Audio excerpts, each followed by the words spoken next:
आप स्वयं जांच सकते हैं कि बच्चे में कितना ज्ञान है।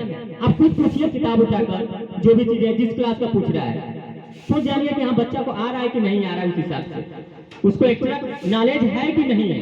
केवल किताबी नॉलेज से कुछ होने वाला नहीं है। एक बात ये भी ध्यान दीजिए, अब तक जितना बच्चे हैं हम भी पढ़ाते हैं, जैसे विद्यालय के साथ ही चलते हैं, कॉम्पिटेटिव एग्जाम भी देते हैं। ये नहीं कि विद्यालय का नहीं, इन लोग का केवल कॉम्पिटेटिव एग्जाम हम लोग भी पढ़ाते हैं। स्कूल की पढ़ाई, किताब, ड्रेस, हर एक चीज लगा हुआ है बच्चों का। स्कूल की पढ़ाई के साथ कॉम्पिटेटिव एग्जाम भी दे देते हैं। हम कहते हैं कैसे टाइम है, हमें साल भर की टाइम होती है। हम देखते हैं कि बहुत जगह हम भी पढ़े हैं, हम अपनी की बात कर रहे हैं, जहाँ हम पढ़ रहे थे पूरी बुक भी नहीं खत्म हो पाई थी। पता चला कि सत्र खत्म। हम यहाँ पे किसी क्लास में बच्चे को पढ़ाते हैं, हमारे यहाँ पढ़ने वाले अभी भी लगभग 100 की संख्या में बच्चे हैं, पढ़ते हैं। हम लोग 3-3, 4-4 किताबें एक साल में हम खत्म करा लेते हैं। अगर जो कोई बच्चा एग्जाम्पल दे रहे हैं कि अगर जो कोई बच्चा क्लास 5th में पढ़ रहा है, उसको हम क्लास 4th, 5th, 6th का भी बुक पढ़ा देते हैं। कैसे पढ़ा लेते हैं? ये आप लोग को हम इसलिए जानकारी दे रहे हैं कि बच्चों को एक्स्ट्रा नॉलेज दीजिए। कम में रहेंगे कम ही रह जाएंगे, अधिक की कोशिश करिए तब अधिक होंगे। इस बात को पहले ध्यान दीजिए कि कैसे हमें बेहतर बनना है।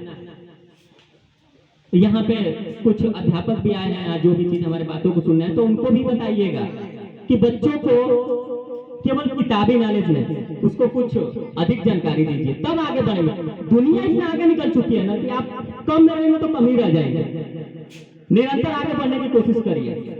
केवल देखते हैं ना कि कोई भी विद्यालय में एग्जाम होता है तो इतना नंबर आ गया, वो नंबर आ गया, बस किताब सिलेबस से कुछ एक्स्ट्रा उठाकर दे दीजिए बच्चों को। हमें तो नहीं लगता है कि बहुत आ पाएंगे। यहाँ भी जो हम प्रतियोगिता हमेशा कराते हैं, देखते हैं बच्चों का 100 नंबर का जो पेपर हो गया तो बच्चा 50 नंबर, 40 नंबर, 30 नंबर, हद हो जाता है इतना लाने में। और जो उसी लेवल से हम भी एग्जाम लेते लेकिन बहुत कम नंबर आया था बच्चों का।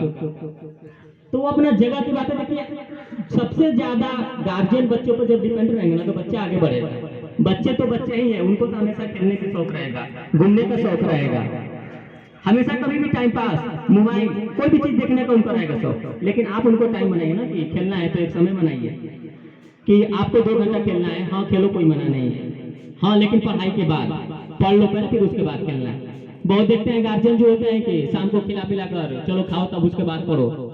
कभी भी खाना नहीं खिलाना चाहिए। शाम में नाश्ता पानी कराकर बच्चों को बैठा दो, पढ़ो, फिर उसके बाद 9 बजे तक, 10 बजे तक पढ़ाई करो, उसके बाद फिर सो, खाना खाओ तब सो। इसी